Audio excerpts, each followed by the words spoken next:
This is the Rise Up See Red podcast, all about the Arizona Cardinals and the NFL, featuring insider and outsider perspectives. Enjoy the best hour of Cardinals talk on the web. Now here are your hosts, Jess Root and Seth Cox.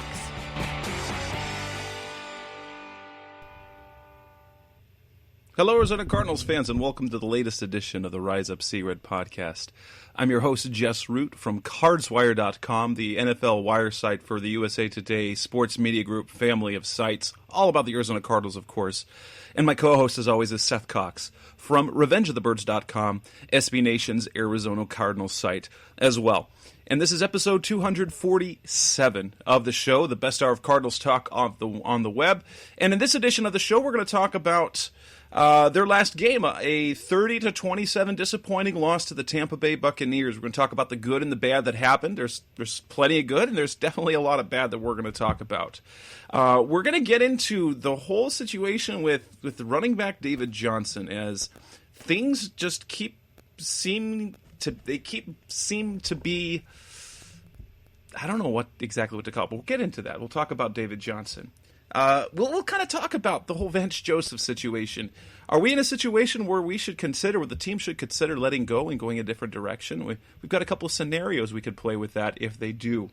We're going to look at the division as well, how the NFC West is doing, and as we look ahead to Week 11, the Cardinals will face the San Francisco 49ers again, and that's what we will discuss. Can they beat the 49ers the second time around? So that's coming up on this edition of the Rise at See Red podcast. Let's go ahead and get started, as we will talk about the good from the game.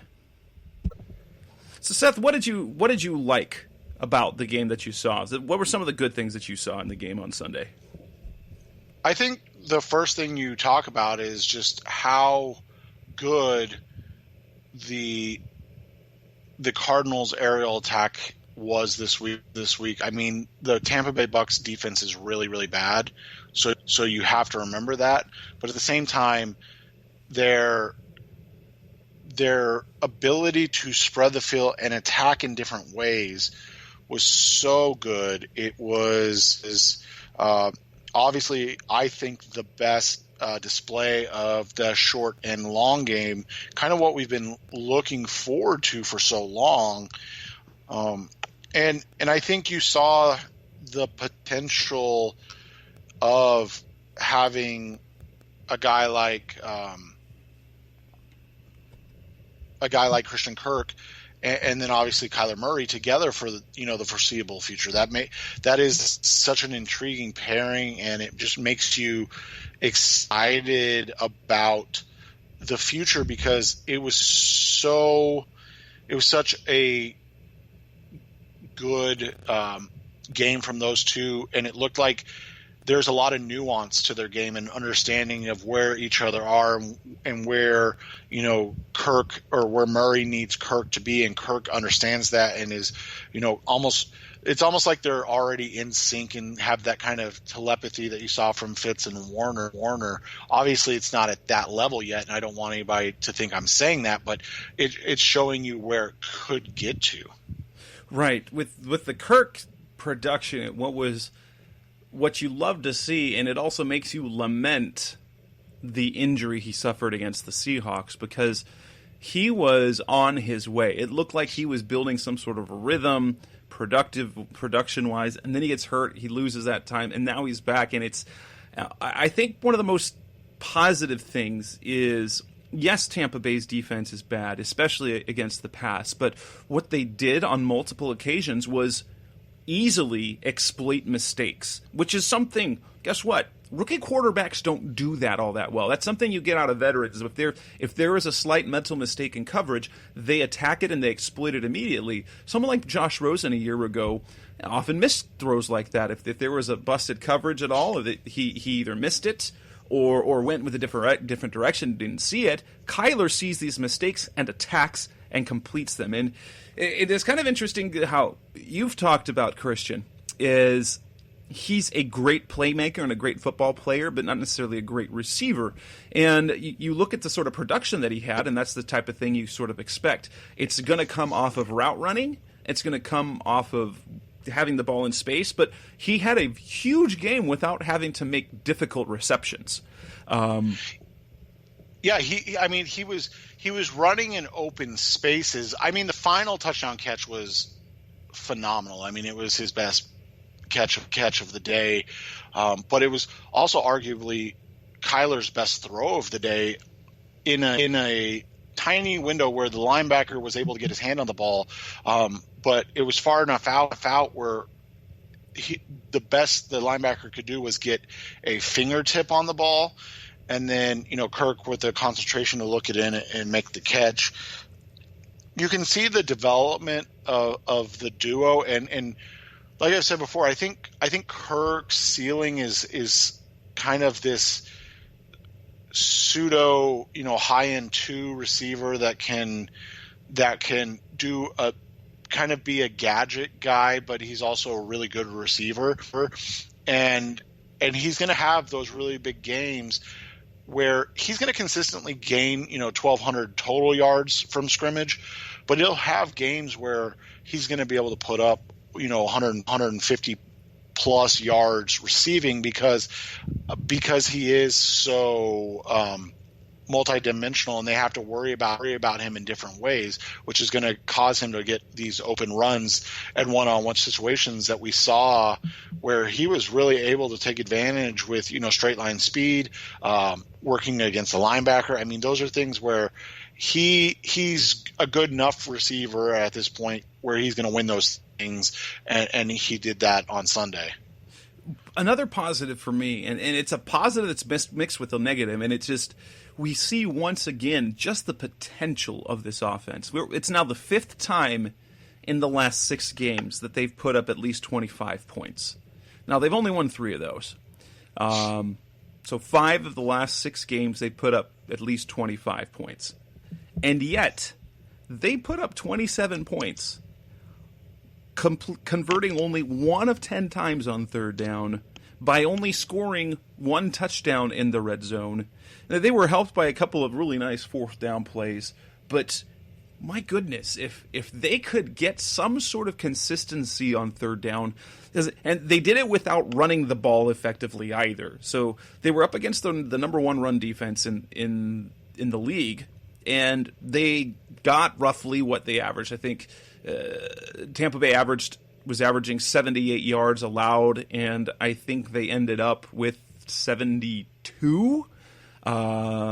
No, like 75, I think, is what they ended up getting out of their guys. And so they didn't run the ball well. So they got almost nothing out of the running game. They were terrible on 3rd down, and they weren't good in the red zone. And guess what? They still put up 27 points. And so it's the positive in looking at, oh my heavens, what can this offense be if they can just get everything clicking? And so you saw a little bit of everything. And what also I like to see is the fact that the younger receivers are now being asked to do more. We're getting more Andy Isabella. We're getting Damiere Byrd is a healthy scratch for the 2nd game in a row. Keyshawn Johnson's and Andy Isabella's roles are increasing again.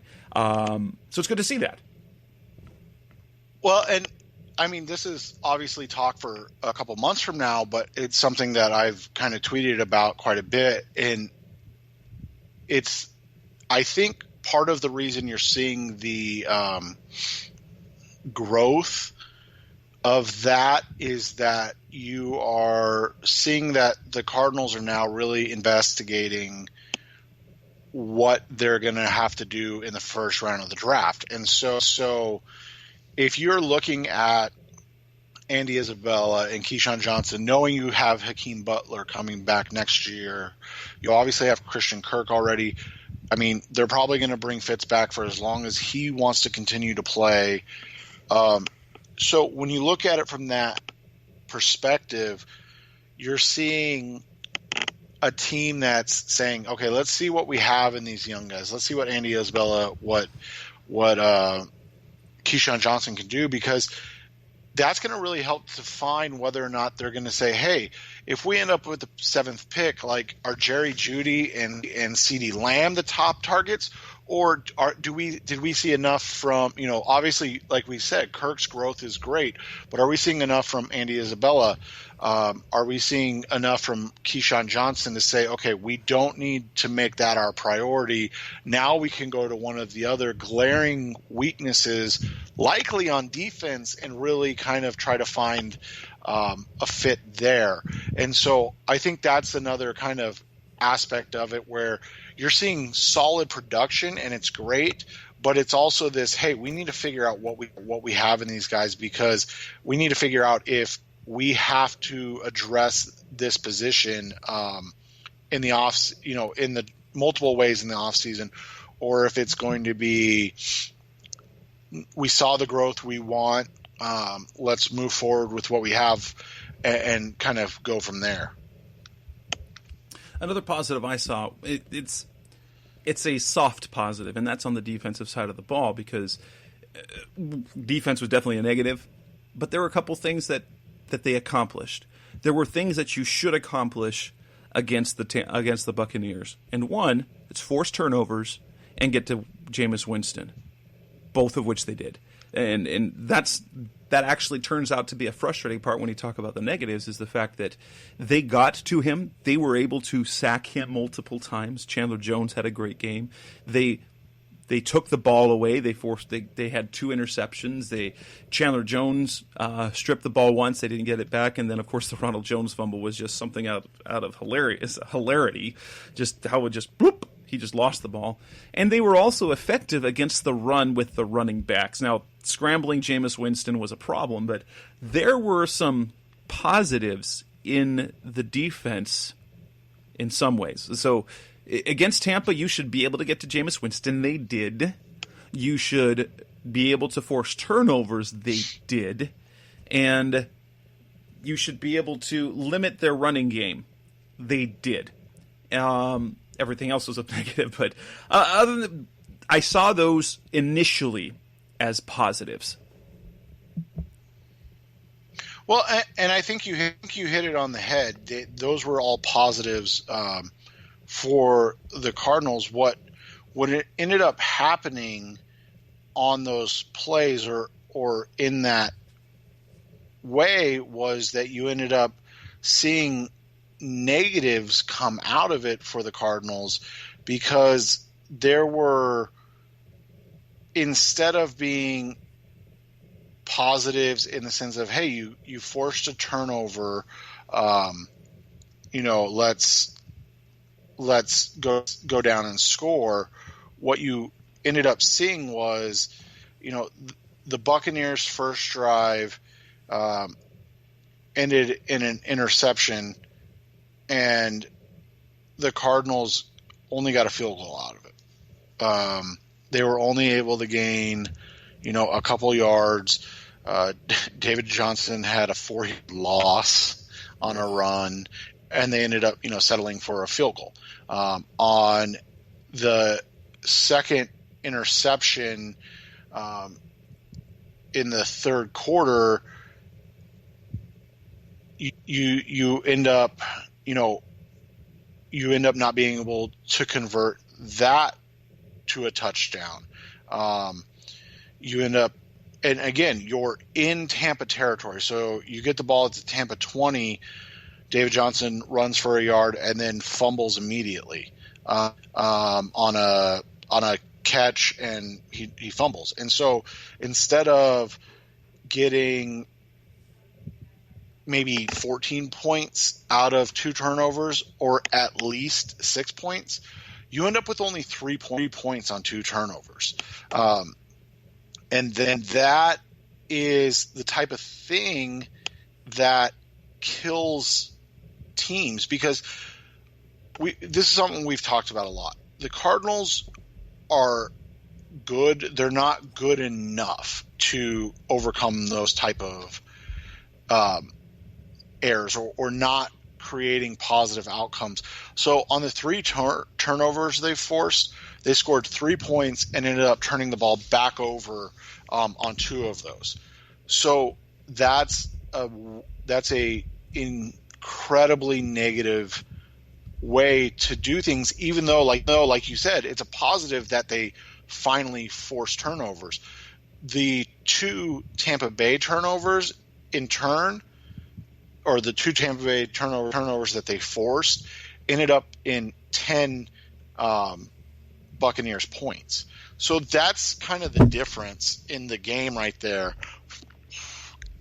Even if you end up with 3 field goals, 9 points, that's 6 additional points. Now, obviously, flow of the game, everything else dictates, maybe something different. But when you leave 6 points on the field, because they were in scoring position on the final two turnovers and didn't score, it's an issue. But when you look at it, moreover, the fact that first turnover happened so deep in Tampa territory, and you end up with a field goal, is just really unacceptable. And it's been the kind of Achilles heel of the Cardinals all season, is that you get the ball at the Tampa Bay 37, you get 12 quick yards. Sorry, you get 22 yards on your first 3 plays and end up with 3 points. That's just not good football. But it's, again, kind of why they are a 3-win team instead of a 7-win team. Coming next on the Rise Up Sea Red podcast, the best hour of Cardinals talk on the web. We're going to continue the discussion about the game over the Tampa Bay against the Tampa Bay Buccaneers. Only we'll go over some of the negative aspects. That's coming next on Rise Up Sea Red. We're back on the Rise Up Sea Red podcast, the best hour of Cardinals talk on the web. Let's get into some of the negatives.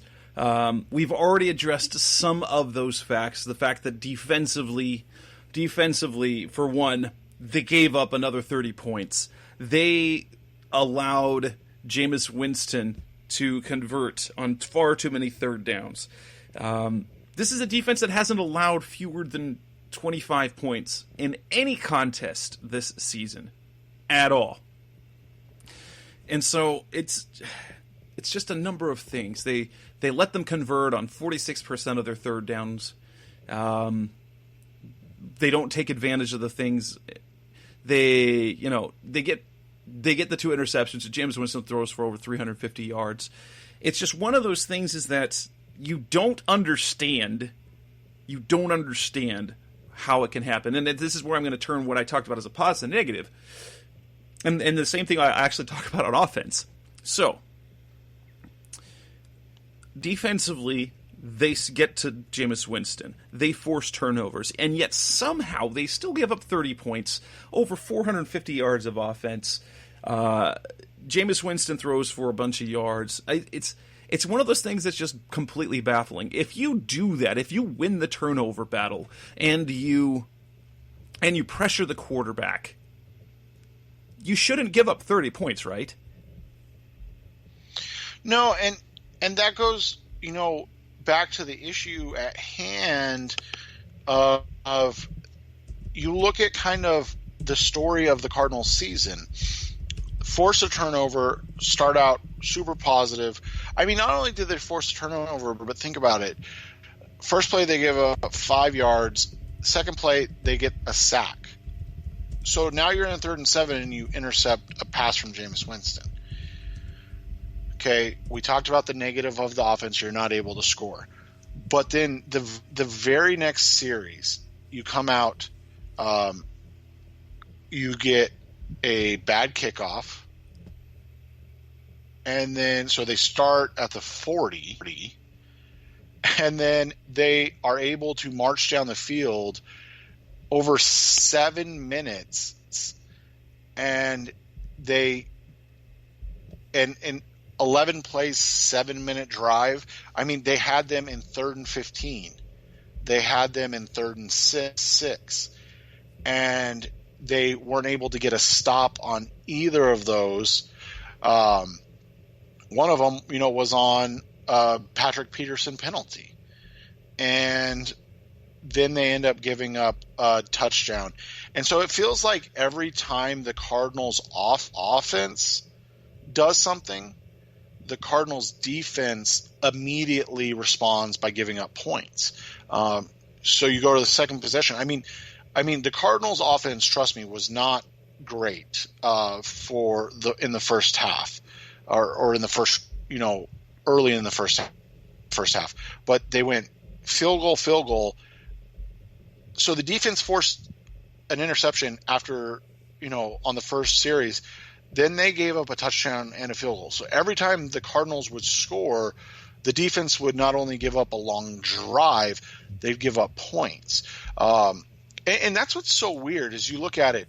The Cardinals' third drive was a punt. What does the defense do? They force a punt the next drive. The Cardinals' offense comes out, quick drive, has to punt again. What happens on the next Tampa drive? They punt. Now all of a sudden the Cardinals come out and they score a touchdown. Now all of a sudden you're winning the game. You're up 13-10, and there's a minute and 3 seconds left in the first half, and you give up a 75-yard drive for a touchdown in 55 seconds. So it goes from being this incredible 96-yard touchdown drive, one of the big plays to Kirk, and then immediately you're down again going into the half. And then you get that, and we all know how that kind of ended up. They come out in the second half. They have a masterful drive. They go for it on 4th and short, have a touchdown drawn up, and Max Williams just flat out drops the ball. Well, immediately after that, the defense again gives up points. So now all of a sudden you not only shoot yourself in the foot on offense, but the last 2 possessions on defense, you've given up 10 points. So you went from being up 13-10 to now you're down 20-10, even though you should have been up, you should have been back up ahead because you got a touchdown. Then they come out again. They hit a big touchdown, and then the defense finally starts to stand up, and then you have the cavalcade of miscues that we talked about. And so it's just like they can't stack together success on either side of the ball. Like there's no consistency to their success. It's kind of a great drive or it's a piss poor drive, and it's on both sides. That's what's the weirdest thing is the offense scores, the defense is like, oh, okay, we have to let them score. And then the offense goes 3 and out, and the defense is like, okay, we better lock it down. Offense is struggling here. There's just never this consistency. I mean, we go back to the Atlanta game. Think about it. The Cardinals' offense was phenomenal the first half. It really struggled in the second half, and then the defense couldn't get any stops in the second half. And it's just that's where they're just not a complete team. They're not able to sustain success over a game. And when you look at it in that context, you end up seeing kind of the performances you're seeing where they're missing on chances to win games. Probably in 3 of the 6 losses they have, when you look at, Tampa, San Francisco, and even the Detroit game early, like when they absolutely needed a stop from their defense, they weren't able to get it. No, that dates back all the way to week 1. All the way Right. down to week 1 and late in the game, they come up, they get the lead in overtime, and then they give up A field goal. They give up a field goal and Like all it's that not, fun stuff. but the hard part isn't that they give it up. Like you're going to give up points. It's the fact that they put themselves in situations where you're like, oh, they can win the game right here, and they're not able to do it. Like they've only closed out the game one time all season, and that was the New York game where Peterson had the blitz, forced the fumble.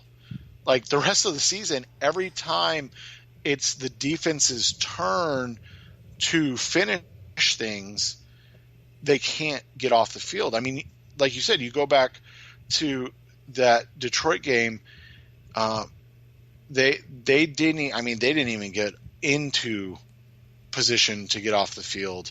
But then you had the Tremaine Brock drop on the interception. You go back to the San Francisco. Obviously it was the last game before this one, but it seems like it was a month ago. The offense gets them within a field goal, and San Francisco converts 3 third and medium to longs on a drive where they're just trying to wear out the clock. Like they weren't even expecting like, oh, we're gonna like milk they the clock for probably as would have long as I felt do. content with relying on their defense. Right. And so instead the Cardinals have a 3rd and 11. I'm sorry, they had 4 third down, 3 third down conversions. They had a 3rd and 11, a 3rd and 3, and a 3rd and 9, and they converted on all of them. And that's just, again, that just goes back to this team lacks the talent to get off the field in, press situations, unless I can't say that because Tampa Bay is not as talented as them. Tampa's offense is really good, so I guess I shouldn't say that. But, you see the difference in playing Tampa versus playing the New York Giants. Yeah, and obviously the other negative is on the offensive side of the ball, and despite the results of the 27 points and the yards they're putting up, is they still, on 3rd down, just are atrocious. 1 of 10 is not going to cut it. What were they, 2 of 10, 2 of 12 or something against San Francisco? You're gonna have Cliff go for it on 4th down and bust out that fake punt. But if they can just convert on these 3rd down plays, they don't need them. And then you're not in this situation where if Max Williams drops the football because he lost the ball in the sun, you don't lose 3 points. And that right there. If there's two plays we can look at, just kind of dumb things. Max Williams loses the ball in the sun. He catches that. It's going to be a touchdown 1, or at minimum a first down. They're going to get 3 points. And as it is, they gave up 3 points to this. So they lost by 3 because they gave up 3 points there and came up with nothing. Then you got the penalty. Oh, jeez. Officiating. That's the other thing we got to discuss a little bit about. But Patrick Peterson getting flagged for a neutral zone infraction when they miss a field goal. That gives them another shot, and it puts 3 points on the board. Again, they lose by 3. Now, maybe it wasn't Patrick, and maybe it was really Kevin Peterson who did that, because most of the people who looked at it against it, I don't see how Patrick was lined up in the neutral zone. Maybe it was actually Kevin Peterson on the other side. But that being said, they just keep making dumb mistakes. There's little things here and there. And then, obviously, I think the one that everyone's been talking about has been the officiating. Between the neutral zone infraction to the lack of the flag or the review at the end of the game to the becoming a first in NFL history of having a pass interference created on replay, it's goodness. It seems the Cardinals can't get any sort of break. So obviously the one that everyone was talking about at the end of the game was the Hail Mary, where it looked like Jamel Dean completely interfered with Pharaoh Cooper on a Hail Mary. That sort of thing often is not flagged because officials, for some reason, feel that on Hail Mary is not the same sort of rules, and you don't want to bail out a team at the end. I guess I get that, but they didn't review it, and that's coming off the heels of the pass interference. I'll give you some context. Before Sunday, only 3 times in the entire season had an incomplete pass, a play that was an incomplete pass or whatever, that did not have defensive pass interference called on the field. Only 3 times had the booth even initiated a review for it. And before Sunday's game, the booth had never created a pass interference penalty. And yes, that is what happened with a minute 40 left, or a minute, just under 2 minutes left, and there's an incomplete pass to Mike Evans. Jalen Thompson, rookie safety, falls down. Mike Evans falls down as a result. The refs don't throw the flag on the field, and then because in the last 2 minutes, the booth initiates a review, and upon review, they rule pass interference, 1st and goal. 3 plays later, they're in the end zone. They take the lead 30-27. That play was questionable at best. I don't understand at all how they could come up with that on review based on every single review and challenge we've seen all season, where even the obvious ones have not been overturned.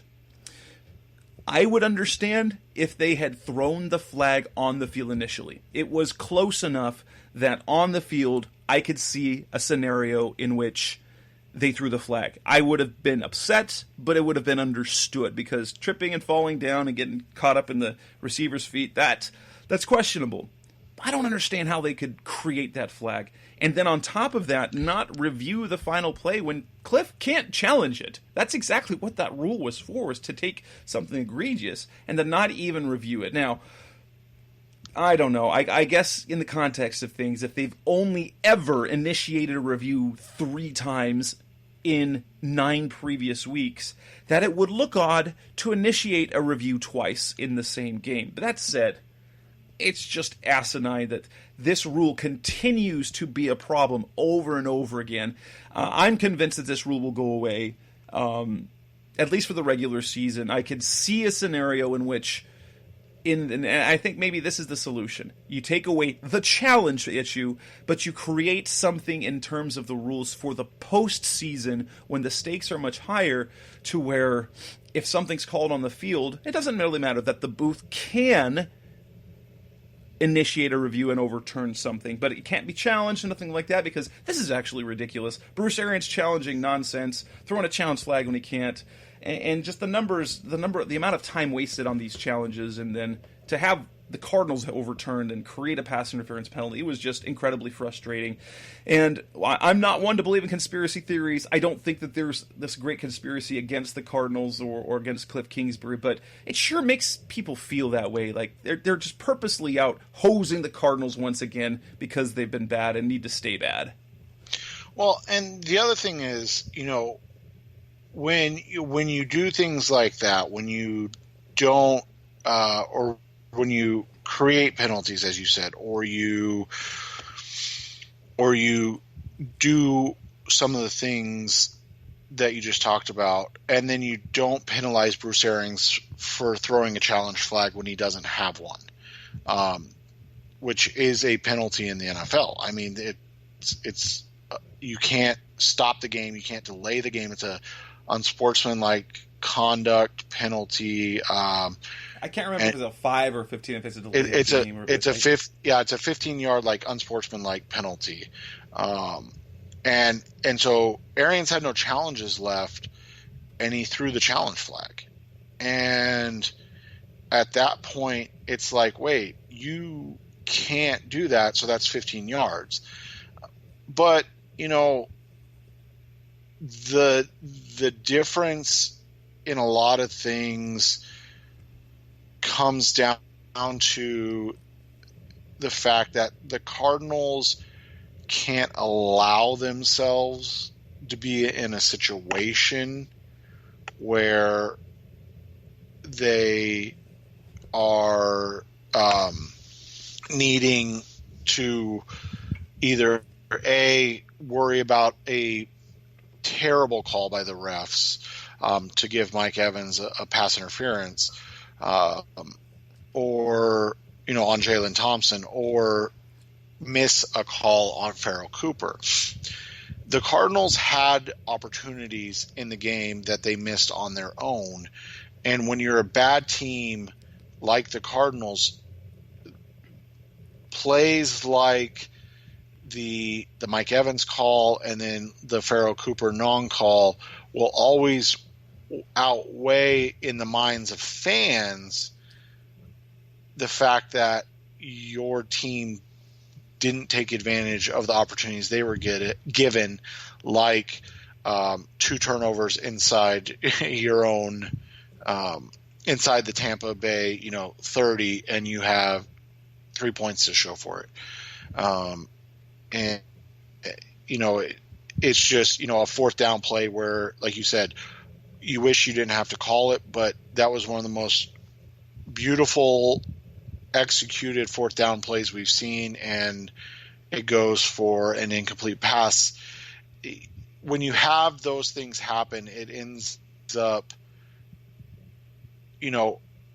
making the missed calls even more difficult to deal with, because you understand the fact that your team blew it in a lot of ways. The other thing is you can't be one, you talked about it. You can't be 1 of 10 on 3rd down. You just can't. And the fact that you're 2 of 3 on 4th down, but you're 1 of 10 on 3rd down, can't you call some of those 4th down plays on 3rd down? I don't get it. Oh, you got to save them for 4th down. Those are special. I know, right? So we only use the ones that work on 4th down. So, yeah, and it sucks. It really does suck.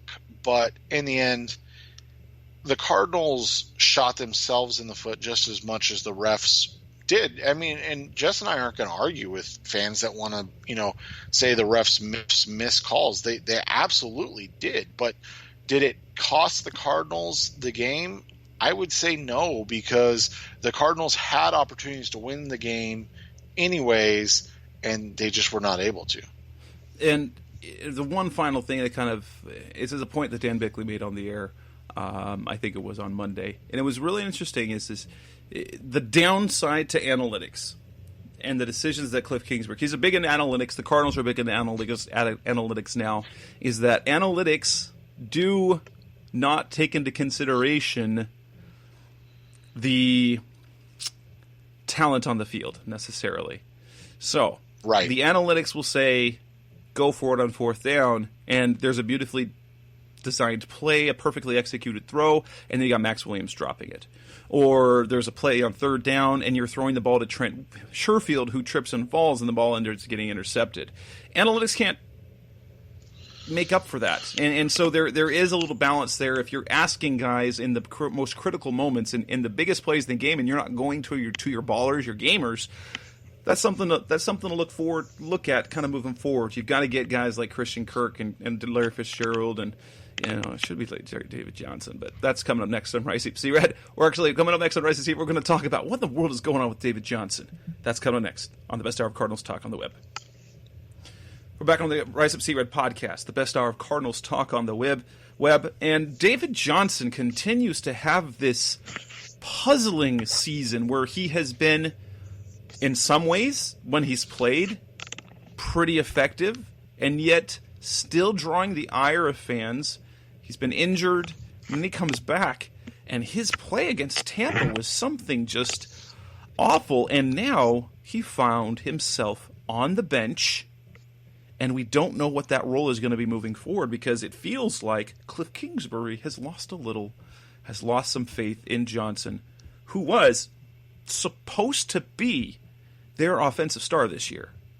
What has happened to him? What has caused him to fall so far? I think a lot of it just comes down to he has not played well.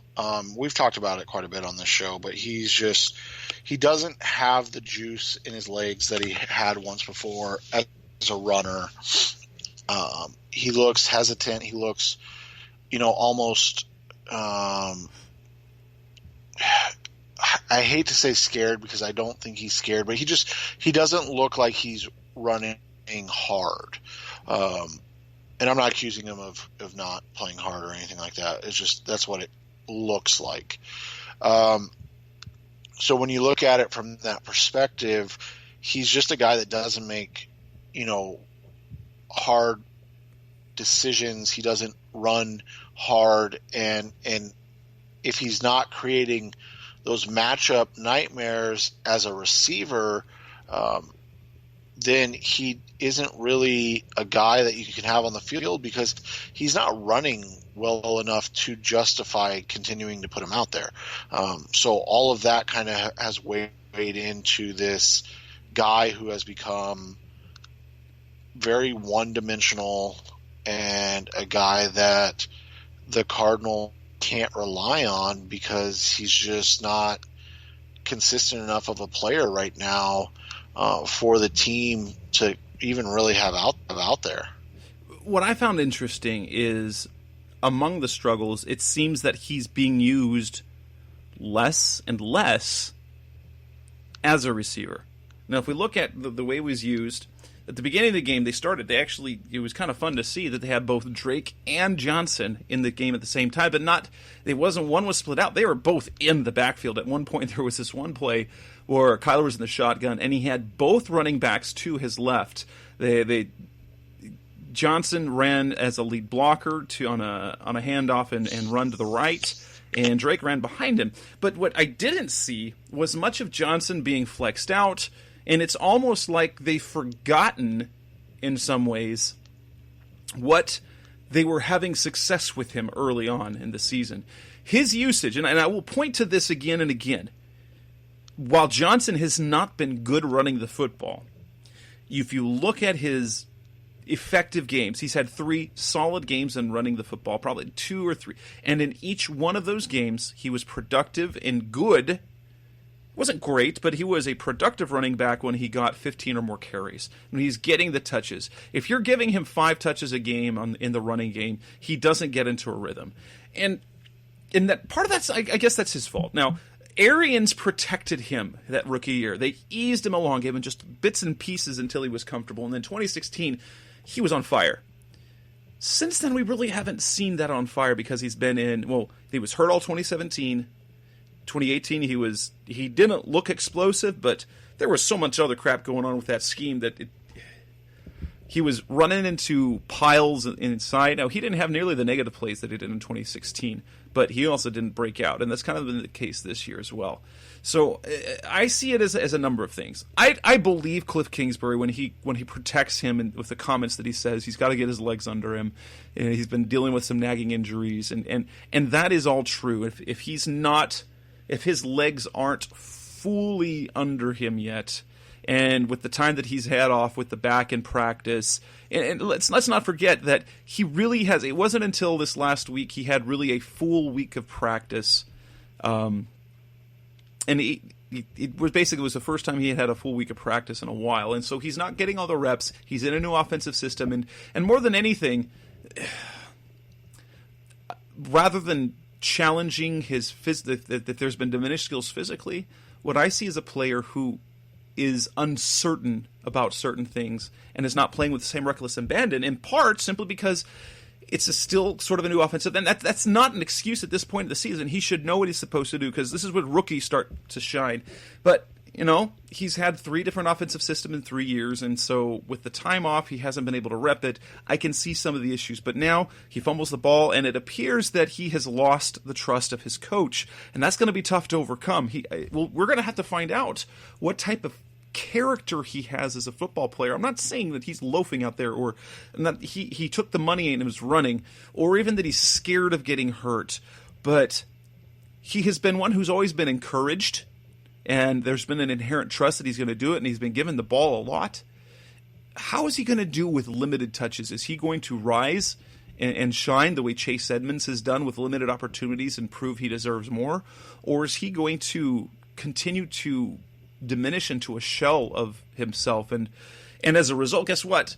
Fans are going to turn on you, and it's going to be really sad because we've seen this happen with a number of players who get contract extensions and then don't live up to them. Tyrann Mathieu started getting, the fans didn't love how things went with him.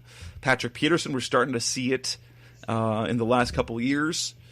David Johnson now is when you have these contract extensions and they don't work out, fans turn on him, and this is really, really sad to see, honestly. Well, and you and I have a couple theories on this, and I think both of them have some, good thought behind them. I've kind of compared the way he looks all of a sudden to a former Cardinal and a guy, and his kind of career trajectory makes sense in the same way. And that he reminds me a little bit of David Boston. One of the things that you talk about with David Johnson now is how big and muscular he's gotten. He doesn't look as flexible and as agile as he was in 2015 and especially 2016, where he was just such a dynamic player. So it does make you wonder if he's overly bulked up because of those nagging injuries that he's had, where he feels like he needs to protect himself and his body a little more. And maybe that's slowed him down to the point where he's much more of a straight line athlete than the kind of elusive. The jump cut and the stiff arm have disappeared. Yeah, this kind of guy with this like really unique and unexpected wiggle, and now all of a sudden he's kind of, like I said, he's just basically a straight line guy that doesn't really do much else. And this is for the conspiracy theorists out there. I am not throwing it there as something I believe, but there has been some evidence. Just if you look at some of the skill players out there, he for a time went, I can't remember if it was vegetarian or vegan in his diet. And we have seen with a number of players in the NFL that has, especially with the skill players, has caused or has led to or has preceded, because I don't want to necessarily give causation to it, but it preceded a time of injuries and durability problems. And perhaps that started or was a contributing factor at one point to his getting banged up, things like that, or not recovering fully from the hand / the knee. Because if you want to be perfectly honest, in the one game in 2017 when we saw him play against the Lions, he didn't look good. He didn't run well. And in 2018, there was never a time when we say he ran well. Maybe that knee injury combined with other things affected him more than anyone realizes, but because it was the last game of 2016, and then there was the hand injury on top of that, or the wrist injury, we never really can appreciate how much either the limited time he went with the odd diet, or simply the knee injury changed his running mentality. Not purposefully, but perhaps something changed within his body physically and his reaction time and his instincts. Yeah, and you've just seen, kind of that change, and it's been tough to watch, his lack of explosion and lack of wiggle in that. And now all of a sudden you've got a guy that just doesn't look like he is he's this dynamic playmaker that really they need him to be if they're going to be a team that's able to compete. So what do they do moving forward? Do you see him coming out of the funk the rest of this year? And do you see him on the roster in a year from now? I don't know what they can do for him not to be on the roster in terms of his cap hit. I don't know if he's a tradable asset. So I think if Cliff's able to kind of mold him into something usable, you'll see him on the roster just because of his cap expense. The only way you get out of his cap is if he is traded, or is it a post-June 1 cut? Is that right?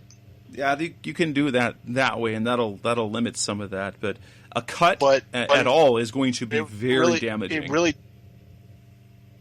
right, and it's really not going to do anything for your overall cap space. So, at that point, there's really, outside of, unless there's something going on in the locker room type thing, then there's no reason to make that move.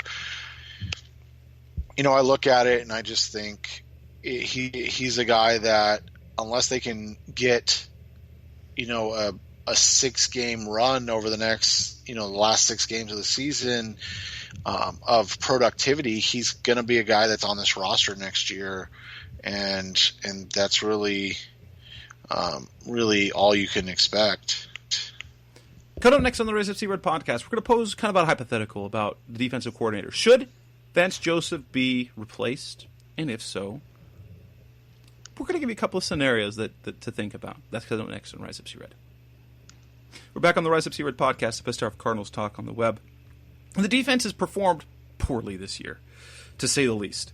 And it hasn't been, Vance Joseph talked a good game.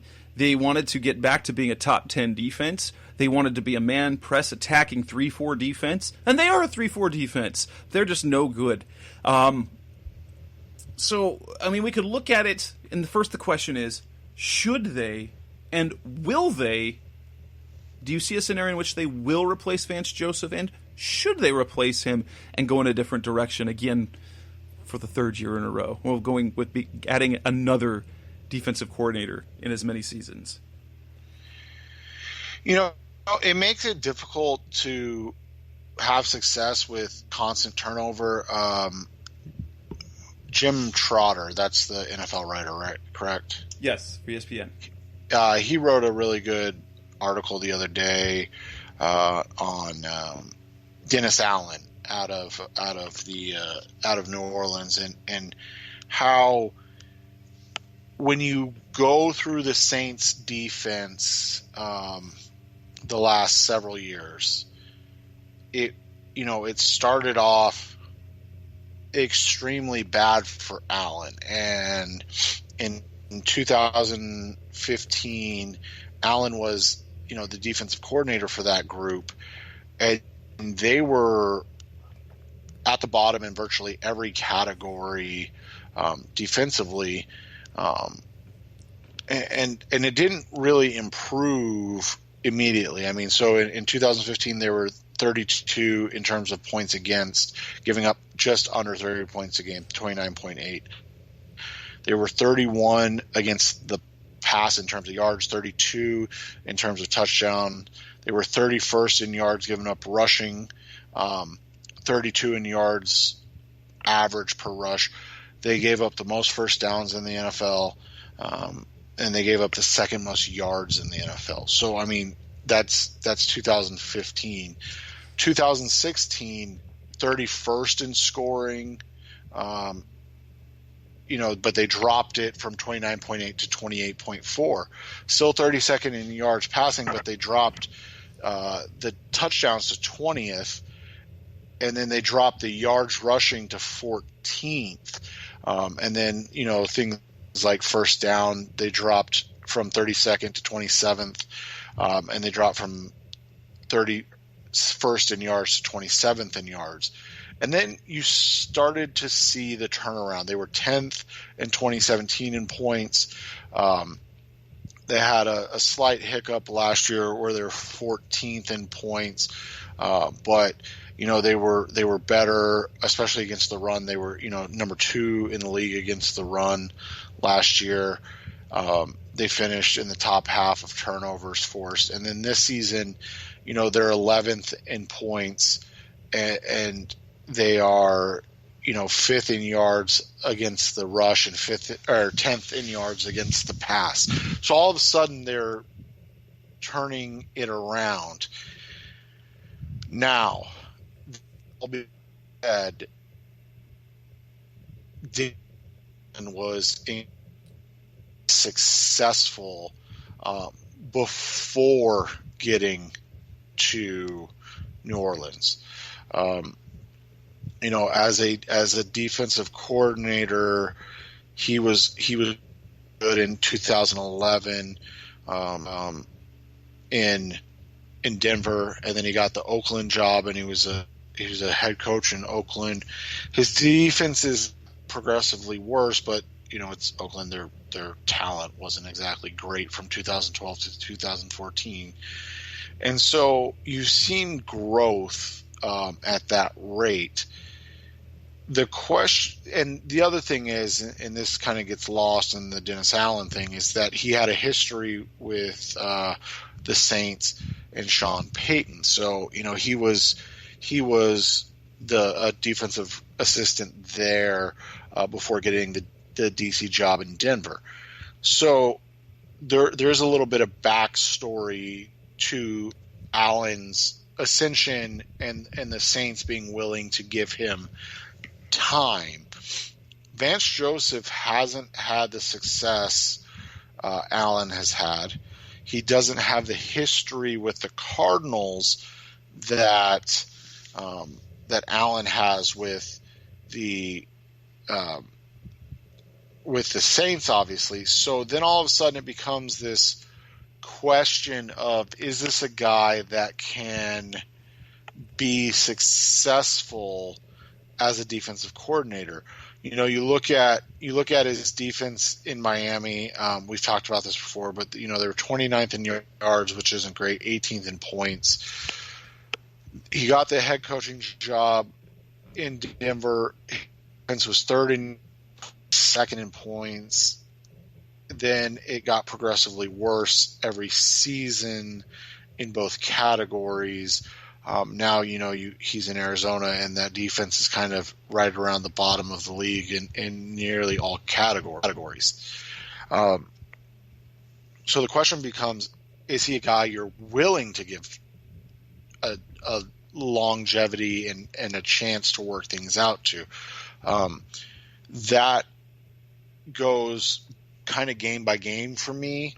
And my biggest concern right now with Vance Joseph is that he's either A, incapable of creating a scheme that gets consistent stops on third down, or B, he doesn't have the respect of the players for them to play the defenses he's calling, and instead you're getting guys that are doing their own thing too often.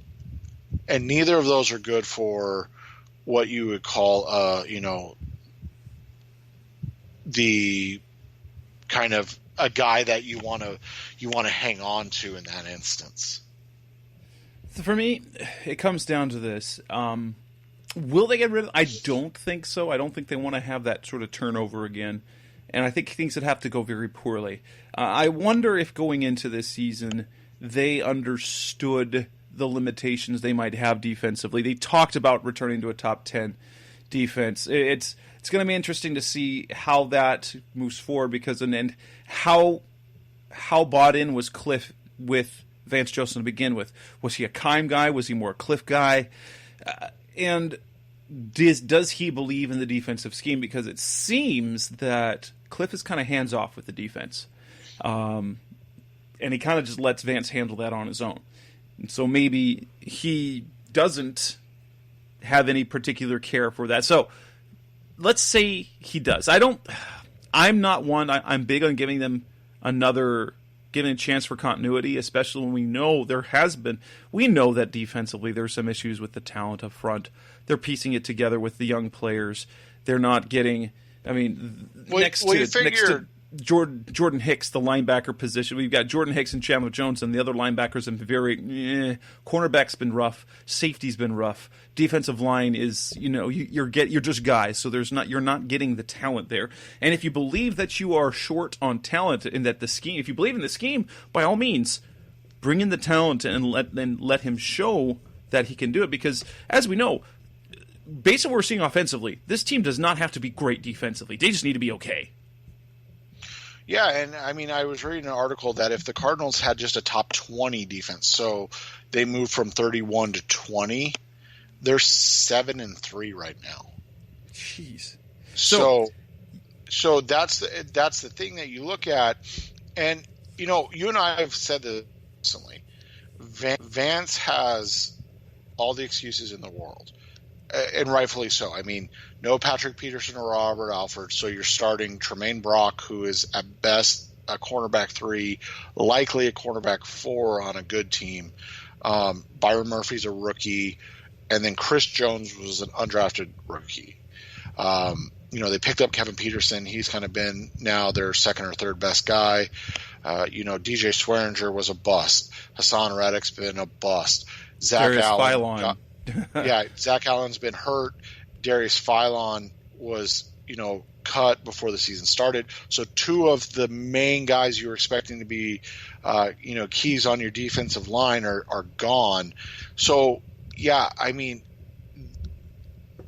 Vance has not had it easy at all. And if they're saying, hey, we believe in you and what you're wanting to do, we knew this would be a lean year.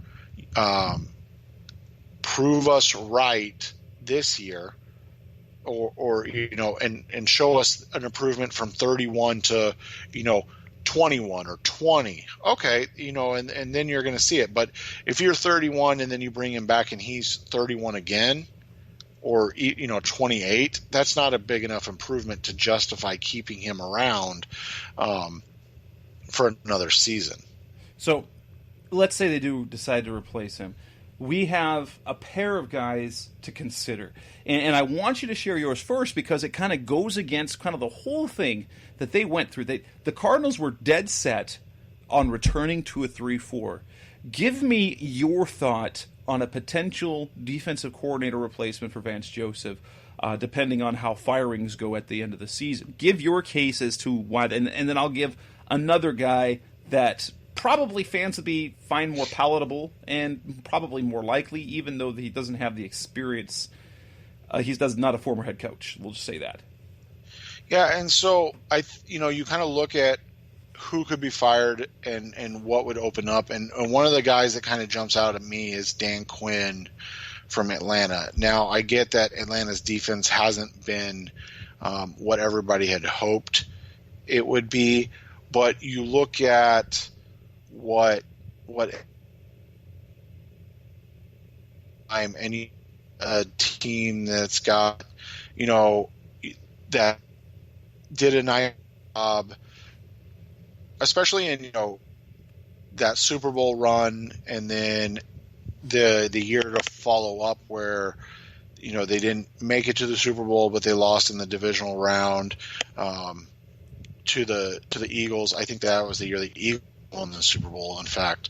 So you look at that, he gets a lot out of his players. I think the biggest thing to me is I think Quinn would be a boon for the secondary, especially the defensive backs, because he is that Seattle disciple, and you've got guys like Byron Murphy and Kevin Peterson, who I think if you wanted to, trade Patrick Peterson, you have a Jordan Hicks. You have to completely rebuild the defensive line anyways, because I don't think you can continue to count on Corey Peters at his age with his mileage on him. And so you kind of look at it, yeah, it may be harmful to a Chandler Jones type, but at the same time, if you're just building around one guy's continued success and leaving the rest of the defense out to dry, it could, you're going to continue to have the issues you've been having. I think the other thing with that is, and you kind of hinted at it, that's a very successful NFL head coach. He was the DC in Seattle during their back-to-back Super Bowl run. And then in Atlanta, he got them to a spot where they were consistently, putting up top 20 defenses. And again, that's kind of what we're talking about for what the Cardinals need is they need a top 20 scoring defense to pair with Cliff and give him a chance to really show out for what he is. I'm not, completely saying that this is the guy they need to hire, but I think when you look at it from the perspective of, successful defensive coordinator, successful head coach in the NFL, he's going to end up being a slightly sub 500 head coach, but that's just because of how bad this season's going to be. But coming into this year, he was 8 games over 500 as a coach. I think you could do a lot worse. And in the conversation you had with me, the kind of the idea is then you could use free agency to rebuild the defense, and then use consistency, use some continuity offensively, and build the offense through the draft to kind of continue to develop that. Now, my scenario, and if with the Giants, Pat Shurmur ends up getting fired, a possibility would be a familiar face, and that's James Bettcher. Now, James Bettcher's defenses have not been good in New York. Let's be perfectly fair. They haven't been good since he left Arizona. However, he does, and he doesn't have the head coaching experience. So he still is relatively inexperienced in terms of coaching. He's been a DC. He was a DC very early, but he experienced great success here. He's got a Todd Bowles defense that he uses, the 3-4, the attack, the blitzing, the man coverage sort of thing. And now, in fairness, we did see a lot more zone in 2017. I think that was trying to make up for some of the deficiencies they had in some areas. But that said, that is a guy that I think fans now, would he be able to get over the personal feelings of not being hired as a head coach? That's a different thing. There's personal things there going on. Who knows how they left like that, especially when BA really wanted Bettcher to be the guy to take over so that he could still kind of have a part and a piece in the organization. But I think Bettcher would be a nice fit in terms of philosophy. I don't know if his success was more tied to the way Bruce Arians built a roster with Steve Keim, because he hasn't been able to replicate that success in New York, even with bringing over a number of former Cardinals players. But at the same time, he does run a brand of defense that fans would rally behind. It would be good for Patrick Peterson.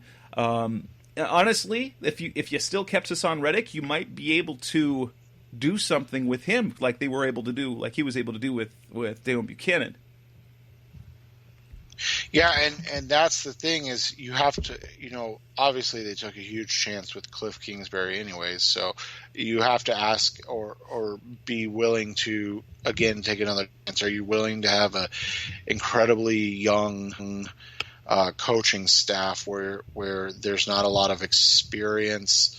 Obviously, Bettcher's been a DC for 5 years, but he was able to lean on BA and a bevy of old coaches in house with him, and all of a sudden you're the man and you're the guy that's making the calls and all of those things, and you're really just the head coach of the defense. And that's a good question, and it'll be interesting to see if it's one that the Cardinals would go with, because I do think that he would make sense in a lot of ways for what they're wanting to do. Coming next on the Rise Up See Red podcast, we're going to look at the division. We're going to react to what we saw in the division in week 10 and kind of lay out the outlook moving forward. That's coming next on Rise Up See Red. Back on the Rise Up See Red podcast, the best hour of Cardinals talk on the web. The division did not have on one hand, if you look at the record, they won 1-3 in week 10. So it wasn't a good week for the division. But at the same time, that half of those, one of those, the win and the loss, was between the San Francisco 49ers and the Seattle Seahawks. The first half was but it was an epic Monday night game that went down to the wire of overtime. And it was clearly two NFC heavyweights duking it out, making mistakes, making big plays, and in the end, the San Francisco 49ers lose in overtime 27-24 to the Seattle Seahawks, something I think we all sort of saw coming. But at the same time, they stood their ground. There are people in the league who doubt how good the Seahawks are and still kind of doubt how good the 49ers are, and yet they played toe-to-toe for 70 minutes.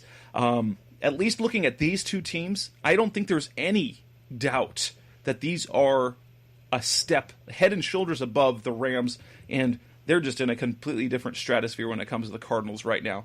I don't know. I think less of the 49ers, and I don't think greater of the Seahawks than I did before, but I continue to be amazed by Russell Wilson, and we did see some of the flaws with Jimmy Garoppolo because you put pressure on him. He isn't a baller with pressure like Russell Wilson is. And I think that was kind of the thing when the Cardinals played him, is that he didn't face much pressure, and so he was able to pick things apart. He's an ideal situation quarterback who can make plays, but my goodness, that was one heck of a game, and the downside is that San Francisco was really banged up. So we're going to see moving forward how that affects that race down the stretch. Yeah, and we were texting last night about this, and I think it does two things. One, it shows you, like you said, how good Russell Wilson is, because, I mean, he did throw that interception in overtime, but he's a guy that's able to make plays, keep his team in games, and really, at times carry his team, despite maybe a lack of talent around him in some places. When you're making when a Malik Turner at receivers making plays for you, what in the world? What do the Seahawks do? What is it about them that it doesn't matter who they have at receiver, they perform? Right, and so that's kind of the situation, and you look at it, and a lot of that, we've talked about this with Carson Palmer and things of that, of are you an elevator? And I think you look at the elevators in the NFL, and Russell Wilson's obviously one of the main elevators. Obviously Patrick Mahomes and Aaron Rodgers and those guys. I mean, you look at who Aaron Rodgers is throwing to right now, and I mean, I know Devontae Adams is back, but before that he was throwing to guys that I am pretty sure were made up. So Geronimo Allison, that's not a real person. Right. And the guy from Wisconsin, Whitewater or whatever his name was. So, those guys. And so what that does for me is it tells me that if you find enough help, the Cardinals could be right there really quick. And it might seem like it's far off, but you look at the Seahawks and the massive turnover they've had on defense, and really all they have still in-house from guys that were there when they were a top 5 defense for three or 4 years in a row, or 5 years maybe, is KJ Wright and Bobby Wagner. Like, everybody else is gone. And so it's not the essence of having, anytime you can have a historic defense like the Seahawks had, it makes life easier on your quarterback. But if you have a great quarterback, you're going to be good for a lot longer, and more consistently. I mean, you look at the Chicago Bears. If you were to say, hey, who has the better, if you take off the quarterbacks and you say who has the better offense, I think most people would say the Bears do, just from in terms of skill. Because when you look at the running back, you look at the receivers, they have the skill. Right, and they have a talent, a good enough offensive line. They've invested quite a bit in, and yet they're worse than the Cardinals on offense in nearly every category. And a lot of that is, again, the quarterback. And this isn't, to say too much about Kyler, but Kyler is going to expedite the curve on which the Cardinals are running, and they're going to be able to be better faster because of Kyler's ability. The turn of that is, Jimmy Garoppolo. And as you said, if Garoppolo was better last night, the 49ers win by 3 touchdowns. I mean, and it, everything else being equal, if you put Russell Wilson on the 49ers and Jimmy Garoppolo on the Seahawks, is it even within a 3 touchdown difference? I mean, we're talking about the 49ers potentially going undefeated if Russell Wilson is their quarterback, right? Absolutely. On the season. And so that is kind of where you look at it. The Cardinals are not going to be as talented along the defensive side of the ball as the 49ers in the next 2 or 3 years. I mean, you figure that took the 49ers 4 drafts to build, or was it 5? I think it's 5 because Eric Armstead is a free agent after this year. So it took the 49ers 5 years to build the defense they have right now. The Rams, by that time, the Rams are a completely different story. They have fallen apart. Obviously, they traded away Marcus Peters. Aqib Talib's on IR. Their offensive line situation got worse. They lost their center, Brian Allen, for the remainder of the season. Rob Havenstein, their right tackle, who was really good last year, not been good this year. He's injured. Brandon Cooks is injured. Well, and Andrew Worth finally looks like he's 37. It has hit them, and it was the question that we had about the Rams, because this is a team people were saying 13-3, 14-2, but they lost 2 starters on their offensive line, which was the best in football. And you've got Whitworth, who's older. Havenstein declined in play, and then they had to replace John Sullivan and Roger Saffold, and it hasn't gone as well. Jared Goff, without the protection, has been very underwhelming. Not bad, but underwhelming. He's not looked like a stud.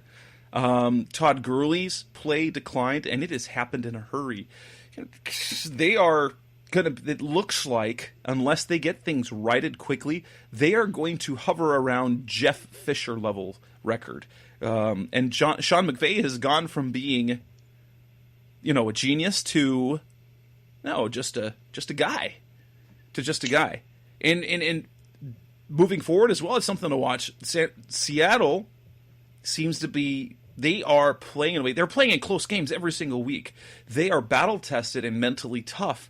The 49ers now are incredibly banged. We're going to talk about this with the Cardinals game, but they look like they are in a mess right now. They have the tougher part of their schedule, and they have some serious injuries. Like they looks like they might be without Matt Breida. Joe Staley got hurt again. They lost DJ Jones, one of their starters on the defensive interior, for at least a week. George Kittle is still hurt. Emmanuel Sanders left the game with an injury. Their third pass rusher, Ronald Blair, is out for the season. And so they are going to be tested. Now, granted, starting out 8-0 basically locks you up for the playoffs. The question then becomes, do they limp into the playoffs? If these are long-term, we've seen teams limp. Like 2014 was an extreme example, but that's where the Cardinals limped into the playoffs and whimpered away into oblivion afterwards. And even we saw in 2015 they kind of limped into the playoffs when Carson Palmer hurt his finger. So as we move forward, it's going to be interesting to watch how the division sort of plays itself out, because things have gotten tougher for a San Francisco team that had an early bye. Seattle's on their bye, and the Rams look lost. And the Cardinals have one last shot. They've got one more game before their bye, and that's what we're going to kind of hit up next. So coming next on the Rise Up C-Red podcast, the best of Cardinals talk on the web. Let's talk about this game against the 49ers. What do they have to do to win? Is it possible? Seems like the perfect situation where they might be able to sneak one in. That's coming next on Rise Up C-Red. We're back on the Rise Up C-Red podcast, the best hour of Cardinals talk on the web. The Cardinals take on the San Francisco 49ers this weekend. I saw opening lines. This was as of Sunday night before the game on Monday, that the 49ers were favored by 13.5 points at home. This coming off of now, I'm sure the line has moved a little bit. I haven't seen it, the last of the site on BetMGM. I have actually not even seen a line yet, but this injury situation looks kind of tricky. on paper, yeah, it's already, this is a game the Cardinals could steal, right? yeah, and you talked about it. It's already down to 11.5. So I mean, 2 points already. This is a game where, and the money's heavy on Arizona to cover that. 65% of bets right now are on the Cardinals to cover that. If you really want to bet it, it's still plus 13 on 5 dimes. So if you are a degenerate, go have fun. But you look at it, and the Cardinals are in a position where they're likely not going to win this game, but they have the last several games, played better than expected, and been in position to win 2 of them, and they just haven't done it. So the question becomes, do you see this, the injury situation for the 49ers, is it enough for you to be confident in what the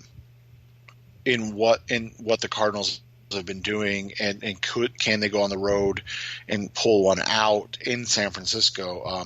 I still think the 49ers win this game, but with the cavalcade of injuries and the fact that you kind of hit at it, the 49ers end of the season schedule is incredibly difficult. They get the Cardinals, and then the next week they get the Green Bay Packers, and then they go to Baltimore and New Orleans. That's a really, really hard 3-game stretch. And if you're concerned about a George Kittle or a Joe Staley or a Mike McGlinchey or any of the guys that they're dealing with injuries with right now, D Ford, Robbie Gould, those guys, Kilo Witherspoon, you probably don't push them in a game against the Cardinals, knowing that you have your 3 toughest games coming up, and you beat the Cardinals, you're at 9-1, but you lose those next 3 games, and all of a sudden you're at 9-4, and the Seahawks, meanwhile, they're on a little bit of a run where they're on their bye this week. Then they get the Eagles and in Philly, and then they go to Minnesota. So the idea of having to make a decision on if you can win a game down against the Cardinals and be as close to full strength in the 12th week of the season, because not many teams are at full strength at the 12th week of the season, let's just be honest, against the Packers, and then knowing that you're going to Baltimore and New Orleans the next 2 weeks?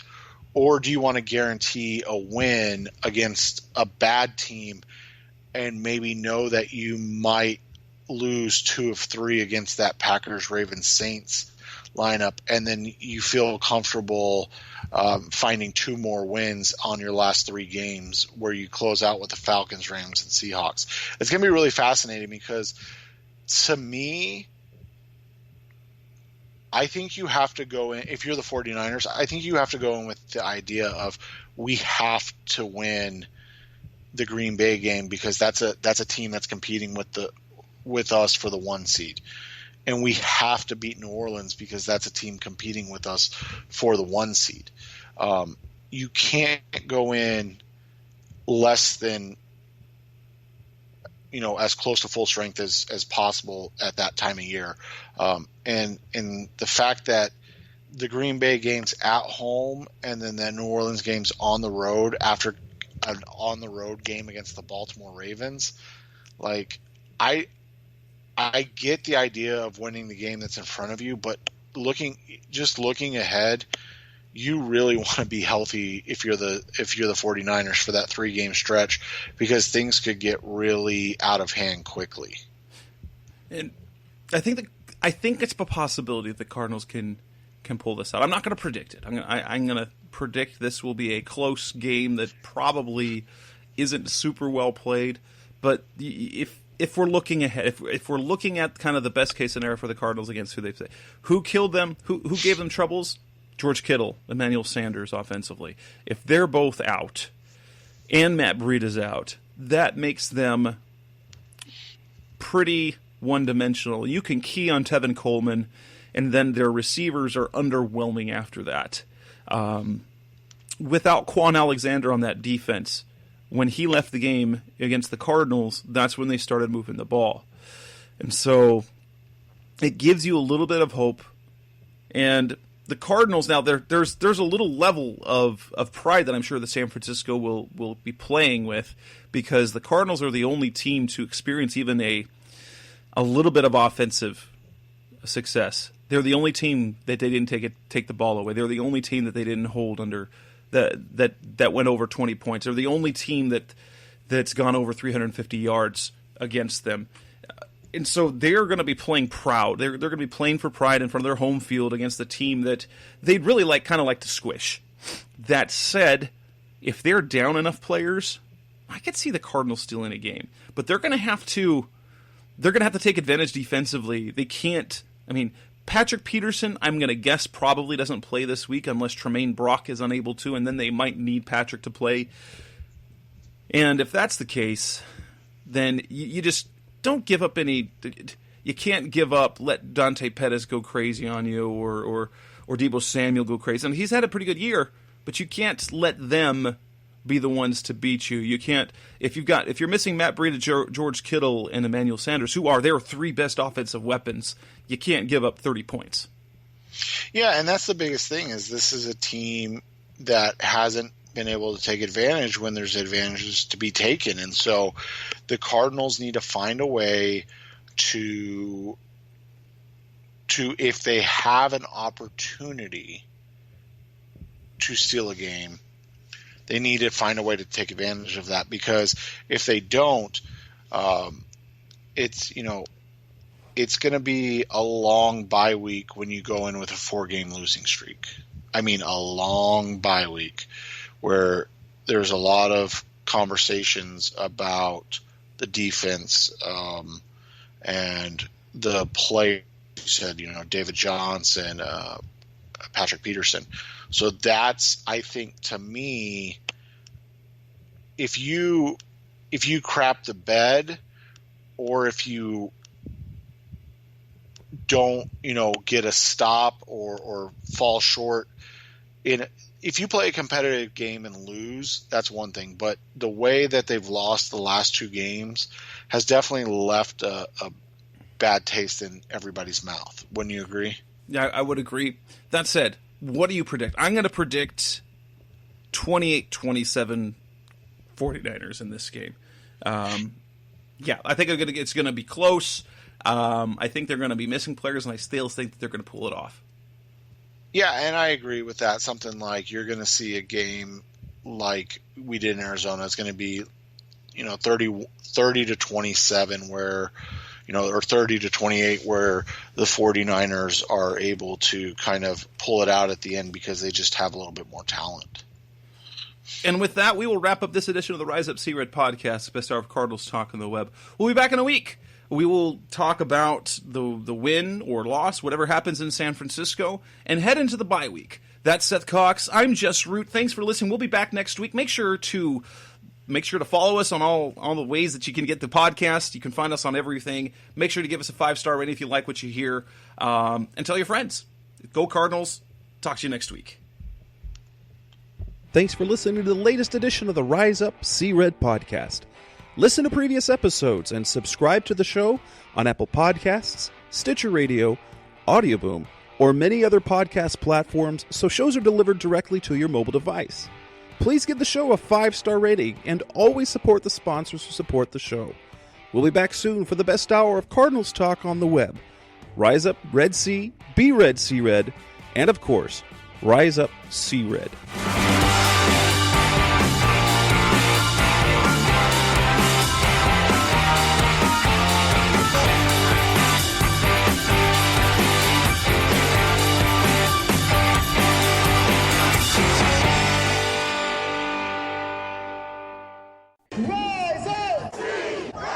woes.